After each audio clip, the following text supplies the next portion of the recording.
A simple question. Which side are you on? Hi, this is Barry Phillips with 10 Minute Torah, Day 5, final day of Torah portion Bo. And we want to continue talking about the process, the protocol, and the impact of Pesach or Passover upon our lives.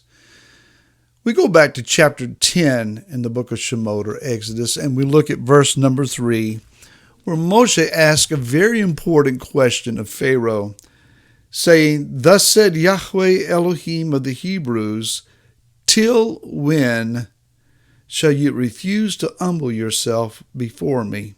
Let my people go so that they serve me." The rabbis, among their commentators, one suggested that this was a warning not just of the next impending plague, but of the ultimate plague, the final plague, the 10th plague, which was the plague of the firstborn, the destruction of the firstborn priesthood of Mitzrayim. If we are to go then into chapter number 11, verse number 4 says, "And Moshe said, Thus said Yahweh, about midnight I'm going out into the land of Mitzrayim, and all the firstborn in the land of Mitzrayim shall die, from the firstborn of Pharaoh who sits on his throne, even to the firstborn of the female servant who is behind the handmill, and all the firstborn of cattle. And there shall be a great cry throughout all the land of Mitzrayim, such as never been or ever shall be again." Now, in verse number 7, it says, "But against any of the children of Israel no dog shall move its tongue against man or beast, so that you know that Yahweh makes distinction between Mitzrayim and Israel."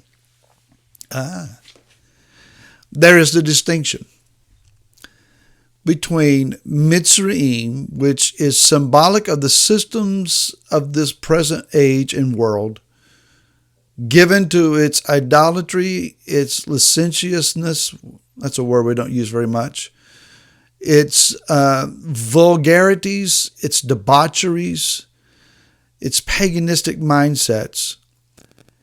Yah distinguishes between that society and Israel. Israel, that which is covenant with him, has a righteous walk with him, not necessarily the sovereign nation found on the map, but I'm Israel, the covenant people of the Most High. Yah makes a distinction. So should we. More on that in a moment. So it was this 10th plague in particular. It wasn't that it was just the culmination of all the plagues, but it was this one in particular that broke Pharaoh and caused him to understand the great need of Israel being delivered from his people and his nation. And then also note that the last 3 plagues all had a similar application. The locusts that came up were so dark and so great in number that they covered the ground. That is, there was a covering. The plague of darkness, again, a sense of covering. So gross was this darkness that it was oppressive and it could be physically felt. It was a smothering plague. This 10th plague, a covering of the blood, prevented the covering of death. There was life in the blood, life that speaks life, but without it, there is a covering of the plague of death. It came about in the midst of the night. It came about in a time of darkness. And from that, we need to take a particular warning. If we go over to the book of Romans, chapter number 13, we are commanded in verse 12 and following, "The night is far advanced, the day has come near.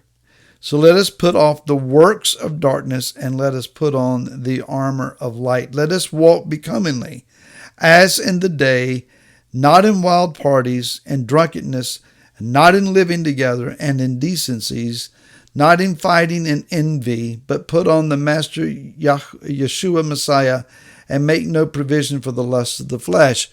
we're warned that we should walk as in the day, as in the light, and not in the darkness of night.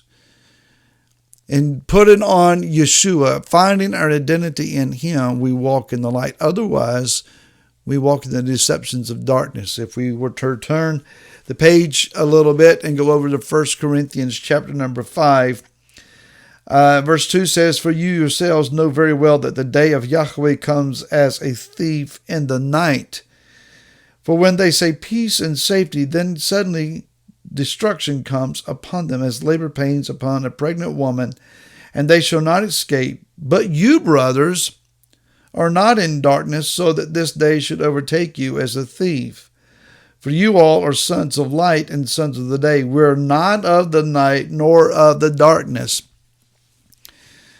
We must not be found in darkness. We need to put on the light of Messiah and walk in it. Pesach must not take us by surprise. Unfortunately, in our day, we have relegated the meal of remembrance to a celebratory remembrance.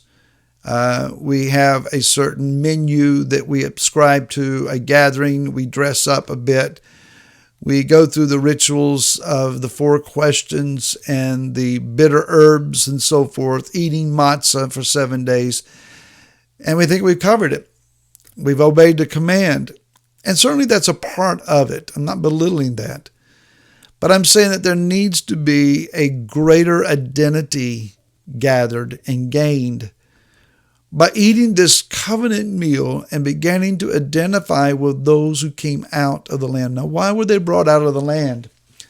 They were brought out for a couple of specific reasons. One was to learn to worship Yahweh, their Elohim, on the mountain, on Mount Horeb or Mount Sinai. They were to be proven in the desert to know what was in their hearts. But ultimately, they were brought out so that they could be given the land of their inheritance, the land promised to the patriarchs, and that they could receive it and build a nation there. This land. My friend, I try to stay away from politics as a rule in general. Today, I'm going to make an exception. It's been reported in the news in the last 24 or 48 hours, as of the time of this recording, that the leadership of our nation has come up with what they are calling a peace plan. Now, for some reason, some deluded reason, the United States government sees itself as the arbiter of a negotiated peace between the Arabs living in the coastal region and what is erroneously called the West Bank. It's Judea, Samaria. These Arabic people, the world calling Palestinians, of which there is no such thing. But this Arabic people have sought to intimidate by violence and bloodshed the nation of Israel into a negotiated peace. They want nothing to do with negotiation. Actually, they want Israel driven into the sea, and they want to occupy this land, claiming it to be their own. Israel is forbidden by the Torah to give away an inch of this land. They have not yet reached the full borders that was prophesied to be the possession of Abraham and his descendants. For some reason, America has deluded itself to think that we are the ones that's to negotiate this peace. It's not our job. This job belongs to King Messiah, Yeshua. I personally voted for Donald Trump. I have supported much, if not most, of his agenda and what he is trying to accomplish in this nation. I have prayed for him and for his family, for his administration in the throes of this circus they call an impeachment. I prayed for his protection, but this is wrong. I'm sorry, Mr. President, can't support you in this. And as Pharaoh tried to coerce Israel, don't try that. Don't become Pharaoh. Don't allow the spirit of Pharaoh to take you.